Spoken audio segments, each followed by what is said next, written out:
the Optum Rx Pharmacy Insights podcast. In this forum, we'll discuss the latest and most impactful events in pharmacy benefit management. Today's episode will focus on the year ahead in pharmacy and what plan sponsors can expect throughout 2024. Today, I'm joined by Michelle Kamprath, Vice President Trend Insight and Analytics for Optum Rx, as well as Bill Dreitlein, Senior Director, Drug Pipeline and Surveillance at Optum Rx.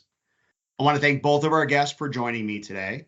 Before we jump in, can each of you give us a little bit about your background and your responsibilities here at Optum Rx?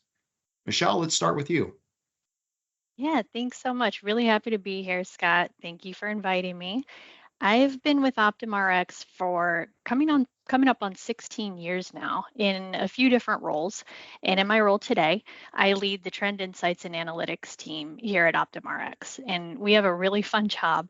We get to analyze historical drug trend and spend to help everybody understand what's driving trend and why. And then we also work to formulate projections about future trends, what we think is going to happen later on. And this helps my team inform the business about what's going on in drug trend, along with what we think is going to happen.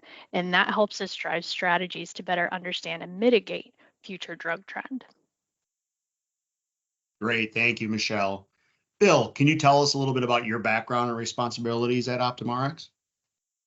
Yeah. Hello, Scott. Thanks for having me on the podcast. I'm excited to be here.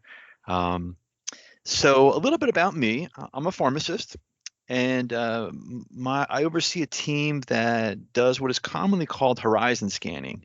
And what that means is we look at the new developments that could impact our business and our clients. And one of those areas is pipeline, new brand drugs, new generics, new biosimilars, things of that nature.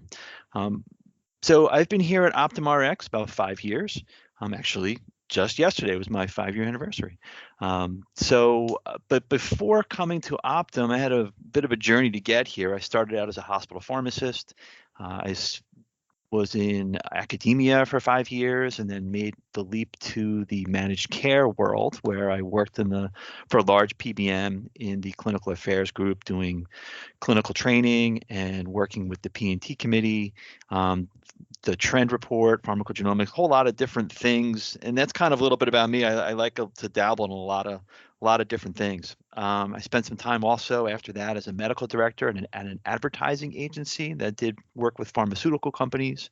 Spent a little time at a publications company before finally landing at ICER. I was at the Institute for Clinical and Economic Review for a few years. I was employee number 13 there, which was kind of fun. And I was their only pharmacist. So it was a lot of fun there. And that's really where I started to get more deeply into the pipeline, trying to understand what drugs are coming, what drugs could be potentially impactful. And that led me to Optum Rx, where I picked up that same theme of looking at the pipeline, trying to pull out the items I think could be heavy hitters for us, and understanding and analyzing those a little bit more. So looking forward to the discussion today. Well, thank you, Bill. Congratulations on your anniversary at Optum Rx. Yeah, I get to choose from a little list of gifts. I'm not sure whether I should pick earbuds or something for the garden.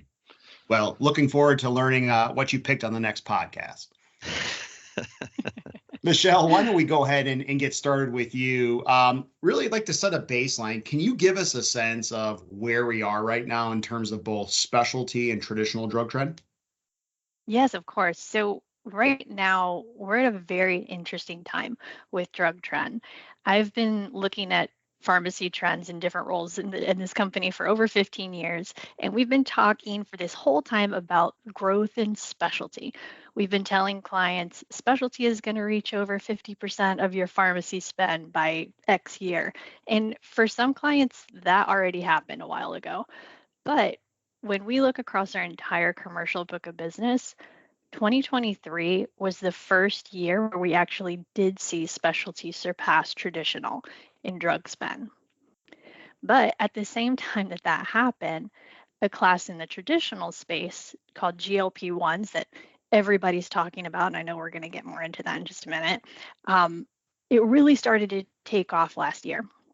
So shortly after specialty trends surpassed traditional, the GLP-1s caused the traditional trend to really start to pick up. And now, not only did traditional flip back to account for more than half of the spend, but for the first time, at least since I've been tracking trend, traditional trend is higher than specialty trend. Michelle, one of the big developments we saw in 2023 were the arrivals of this slate of biosimilar drugs in the inflammatory drug class. So these are drugs that treat conditions such as rheumatoid arthritis, psoriasis, Crohn's disease. Michelle, what does the data tell us now that we have these new alternatives to branded products like Humira? Right. So the first biosimilar for Humira launched at the beginning of last year. So we're kind of at this 1 year mark of the biosimilars for Humira. And I think as we stand here today, there are 10 approved biosimilars. So a lot of biosimilars to Humira, and there's more in the pipeline too. And this is a moment that we've been waiting for like a decade. Humira has been the reigning queen of worldwide pharmaceutical sales for like 9 years. And it took a global pandemic for the COVID-19 vaccines to surpass Humira in worldwide sales in 2021. That was the first drug that had surpassed Humira in 9 years.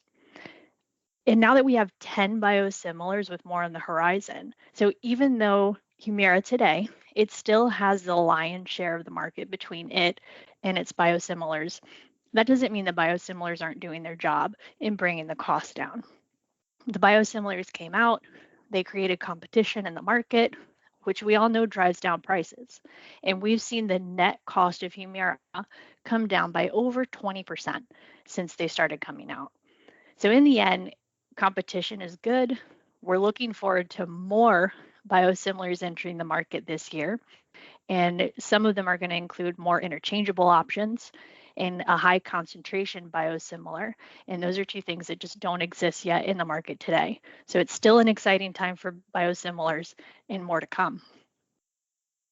The other big trend we saw come to the forefront recently is the increased utilization of these GLP-1 drugs. Michelle, you mentioned it a few minutes ago. You know, these were medications that were initially approved to treat type 2 diabetes, but later received approval for the treatment of weight loss.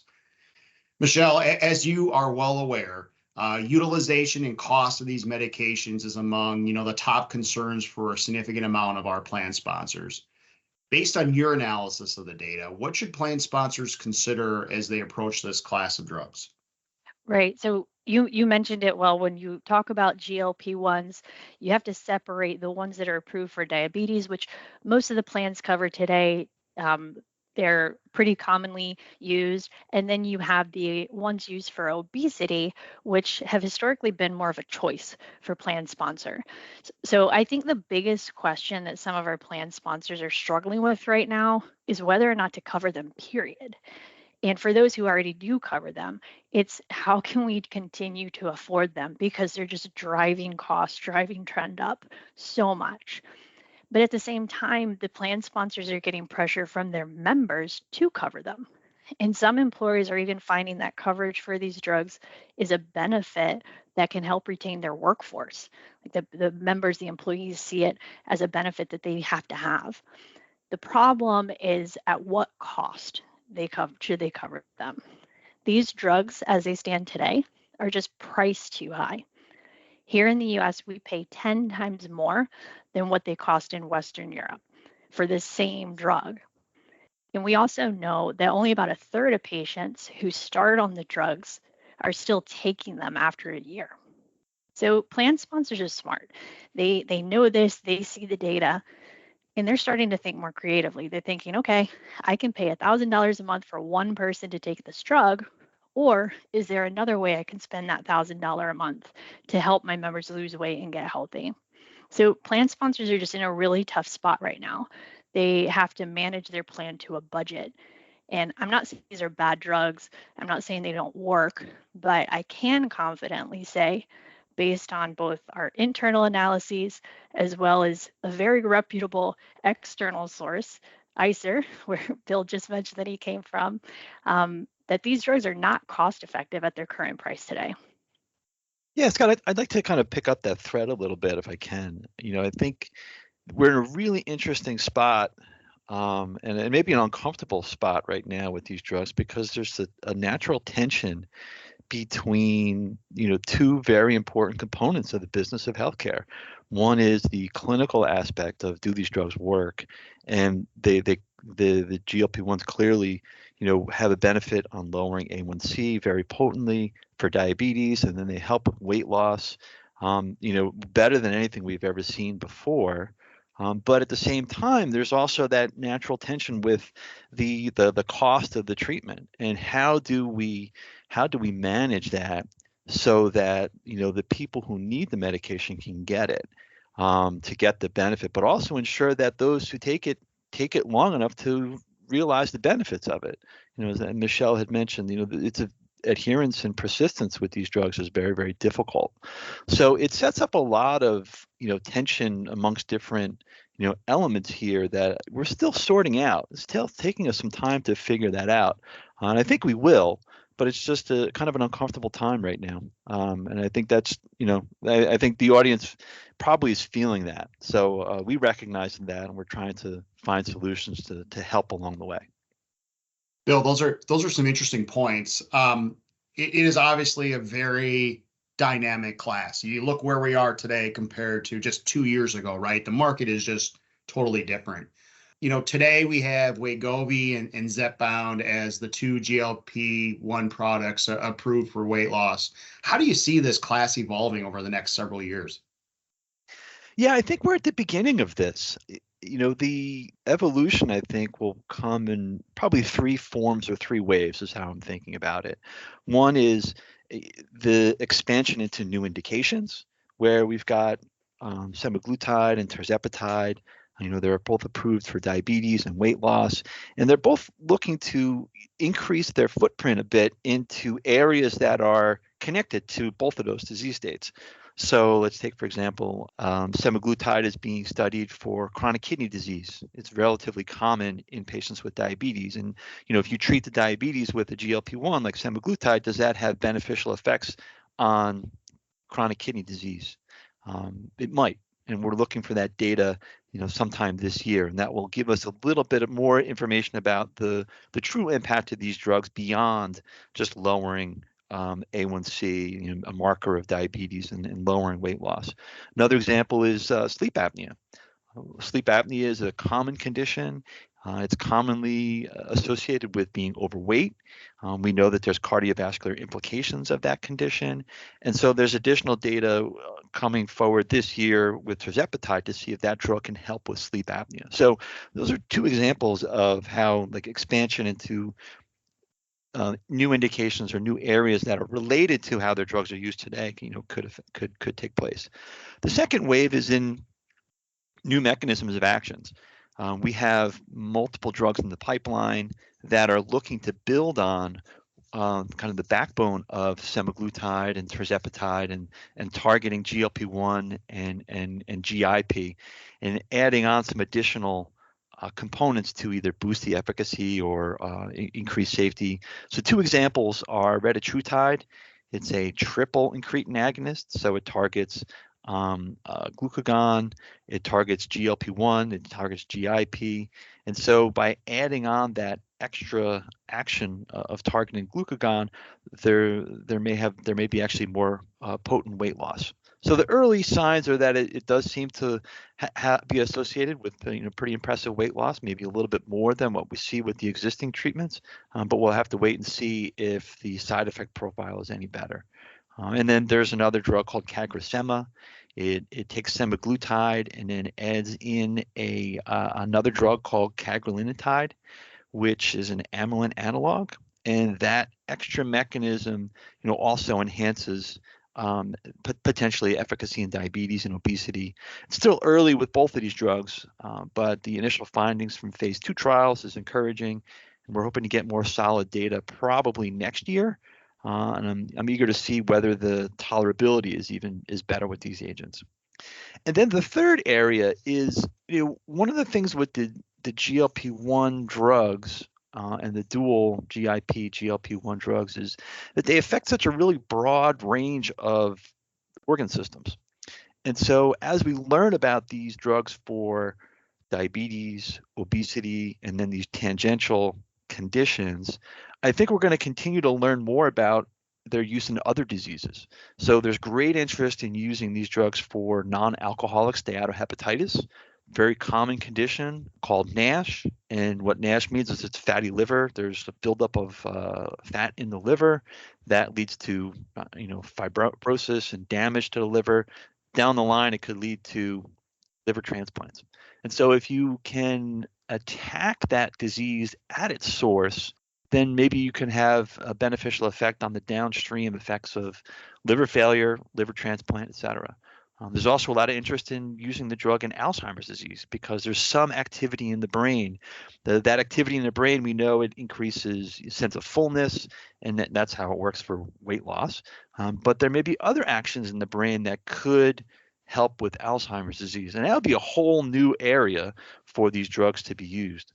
Still early days in both of these disease states, but the impact could be fairly large. So those are the things that we're looking for from a pipeline perspective. Bill, it's absolutely fascinating how much development's going on, but also how easily some of those terms just flow off your tongue. You definitely have it down to a science. Well, it is there. It's interesting how much activity there is in this space. So from a pipeline perspective, up until now, there's really been very few, manufacturers involved. But looking at the pipeline, and it's really grown a lot. And every manufacturer is trying to get into the game, either with molecules or that they have in-house, or acquiring somebody that has some molecule in that particular space.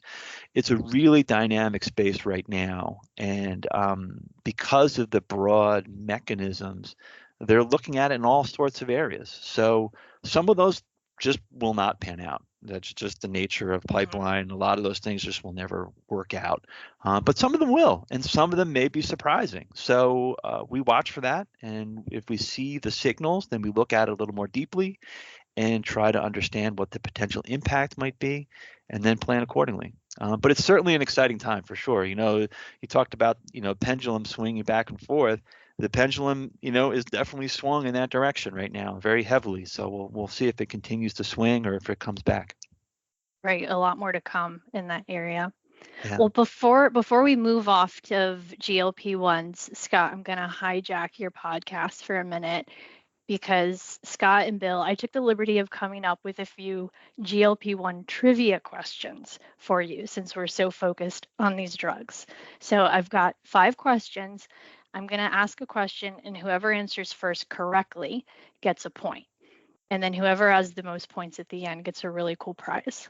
So are you guys ready? This feels like it's weighted heavily towards Bill, but let's give it a go. I don't know. We'll see. I'll wait and see how you feel about that after the first question. So question number 1, which celebrity has not shared that they are on a weight loss GLP? Is it Oprah, Jessica Simpson, Elon Musk, or Tracy Morgan? I'm going to guess Tracy Morgan. Okay. Bill, do you have a guess? That's what I was going to say too. Okay. Unfortunately, you're both incorrect. The real response is Jessica Simpson. She has vehemently said that she is not on a GLP-1 for weight loss, but all the other ones have. All right, so 0 points for the first one. Number 2. Bill, I don't know if we should feel good or bad. I don't know. All right, you ready? This one's going to take you back to your SAT days. Zepbound is to Mounjaro, as Wegovy is to what? Ozempic. Yes, I think I heard Bill first. So Bill, I'm going to give you a point for that one. All right, question number 3. Whoever's closest to this one, because you're probably not going to hit it on the head, whoever's closest will get a point. So in what year was the first GLP-1 approved? 2012. Bill? First year of a GLP-1? In what year was the first one approved? See, I'm going to go back to Byetta. I think that was a GLP-1. And so I'm going to say that's like a 2000 2005. Oh my goodness, Bill. Not only did you get the drug right, but you actually got the year right. That's impressive. Wow. All right. See, I remember. See, I actually reviewed that drug one time. So, All right. So question number 4. What country besides the USA is the only country that can advertise GLP-1s direct to consumers? I'm going to say Australia. Scott? I honestly have no idea. Scott, I'll give you a hint since you're behind. He was really close geographically, but that wasn't right. How about New Zealand? Yes. Oh, okay. Got it. So New Zealand is the only country besides the US where it's legal to advertise drugs direct to consumers. No other country can do that. All right, Scott's coming back. It's 2-1 Bill right now. Question number 5. And this is another one where whoever's closest gets the point. According to a recent KFF health tracking poll, what percentage of adults say they would generally be interested in taking a safe and effective prescription weight loss drug? I'll say 60%. We doing like Price is Right rules? Closest without going over? Goes zero. I said whoever's closest, but don't make me get my calculator out. So I'm going to say 70%. 70%? Oh, Scott got it right. It was 45%. Okay. Yeah, I thought it would have been higher too, but no. You would think so by the utilization that we've seen on GLP-1s, but not so much. All right, tiebreaker. Hey, You Bill, ready? before this last question, no pressure, but if you get this wrong, you're going to be the one who's hosting this podcast and I'm going to be the one being interviewed. So no pressure here, though. Okay. You gave away the prize, Scott. That'd be fun interviewing you, actually. All right. For this one's a tough one. For which one of these diseases are GLPs contraindicated? History of appendicitis, concomitant use of warfarin, medullary thyroid carcinoma, or patients who are insulin resistant? Medullary thyroid carcinoma. Yeah. I think Bill's right, I think, on that one. Yeah. Yep, Bill, Scott, you got it right behind him, but I'm going to give it to Bill because you answered more quickly. So, Bill, your prize. I downloaded you your very own GLP-1 copay savings card. Cool. And yeah, it's pretty exclusive. Not everyone has access to the internet, Congratulations, Bill. All right. Very good. Well, thank you. That was great, Michelle. Thank you. You're welcome. I'd like to Bill, thank the Academy. I'd like to thank the Academy for this award. So, Bill, we certainly spent a lot of time on GLP-1s. As you look, specifically in 2024, I'm going to ask you broader here in a second, but specifically in 2024, what FDA approval decisions are you expecting this year? Yeah, there's just picking up on the trend theme that we talked about earlier. I think just before I get into that, I think there's an interesting dynamic at play there. The past 4 years, we have seen that rare disease products outnumbered non-rare disease products for the past 4 years in a row, actually. So where, orphan drugs for these really rare conditions have outnumbered the more traditional mainstream products. So that's kind of really been an interesting swing that the development pipeline has swung in that direction. But the ones that I'm watching, are not in that rare disease realm, but really more and more mainstream type of conditions with larger populations. So the three products that I'm looking at this year that I think could be interesting and impactful, they're in different areas, but the first one is resmetirom for non-alcoholic steatohepatitis. Non-alcoholic steatohepatitis is a very common condition. It leads to liver fibrosis and possibly transplant. And this could be the first drug ever approved for that particular indication. It's an oral product, so it's very convenient. And it seems to have some data that supports it where other drugs have failed. So I'm looking forward to that one. We could see that one in March. The second one that I'm watching is a drug called ensifentrine. It's an anti-inflammatory, but it's not a steroid, and it's used for COPD, chronic obstructive pulmonary disease. So COPD is an area we really haven't seen a whole lot of development in recent history. So this is a new mechanism for this particular condition. It's given via nebulizer. So it's not like a meter dose inhaler where you take a few puffs. It's really given by a nebulizer. So it's probably going to be used more in people who have severe disease. But it's interesting in that it's the first new mechanism that we've seen in a long time in this disease space. And if it works there, then certainly we could eventually see it expand into other areas like asthma. So I think that one's interesting. That one could be coming mid-year, possibly in June. And then the final one that I'll highlight, because I like to think in threes. The last one I'd like to highlight is called CAR-XT. CAR-XT is a combination of two drugs, and it's used for schizophrenia. The first is a drug that gets into the brain, and it works on the symptoms of schizophrenia. But the problem with that one chemical is that it causes too much toxicity in the rest of the body. So what the company did was they paired it with a drug that doesn't get into the brain, and it counters all of those side effects. So it enables the drug to be used in high enough doses where you can actually get benefit from the product. So it's a totally different mechanism than the existing treatments that we have for schizophrenia. And importantly, it's not associated with the same degree of weight gain. It's one of the huge problems with atypical antipsychotics, which are typically used for schizophrenia and bipolar disorder and others, where they work, but they also result in it just changes the metabolic patterns of the body, and people put on a lot of weight. And it's not necessarily a function of eating. It's just how they metabolize, and they put on a tremendous amount of weight. It's a really real problem, and this could maybe avoid that.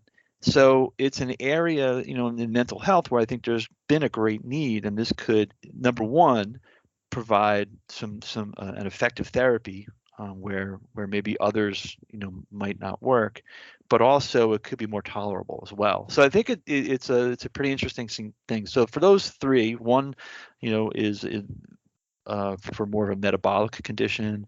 The second one is more for a pulmonary lung condition, and then the third for mental health. So those would be the three that I'm really looking at, for this year. And then just if I throw one in for long term, there was an actual publication today of some news that I think is very interesting. So anybody looking, further ahead, there's a drug called VX548, which is a new pain reliever. But the interesting thing about that drug is that it does not work on the opioid receptor, and it's not a non-steroidal anti-inflammatory drug like ibuprofen. And so it seems to be better than placebo, not quite as good as an opioid, but there has been a great need for new pain relievers that are non-opioids because of the addiction crisis we have here in America. So that drug probably won't, if all goes well, it wouldn't be until 2025 that we might see it. But it's an important one to, I think, track. I think you're going to see continued attention, enthusiasm around that product. So you heard it first here on your podcast, Scott. Thank you, Bill. Michelle, really last question for you, kind of in a similar vein. Are there any trends specifically that you think plan sponsors need to pay close attention to as we progress through 2024? Yeah, so a couple of things come to mind with that. If Bill thinks in threes, I think in twos. But the first one that comes to mind is drug shortages. And the second one is reformulations. So first on drug shortages, there have been drug shortages in several classes, including GLP-1s, by the way. But one of the areas where it's affecting plan sponsors from a trend perspective is in ADHD. Shortages of generic Adderall and more recently generic Vyvanse mean that patients may not have the choice to even fill a generic when they go to the pharmacy counter, even though there's one that's approved. So it's really preventing the full effect of the generic savings to be realized by the plan, at least until these shortages are resolved. And then a second trend that we've been seeing for a while that's going to continue is drug spend shifting from the medical benefit to the pharmacy benefit. And to be fair, we sometimes see a shift from the pharmacy to the medical benefit, but that really hasn't been the overarching trend that we've observed. And this is happening in several different classes. So for example, over the past several years, we've seen this general shift in oncology. More and more cancer treatments have been approved as oral formulations. So it's good, it makes it easier for patients to take them. It also means that the prescription likely processed and paid under the pharmacy benefit. And more recently, we've seen it in specialty asthma. There's a handful of drugs for asthma that used to be administered in a provider's office. And then they were reformulated as self-injectables, and now people are filling them at the pharmacy counter. So we've seen the trend in specialty asthma go up.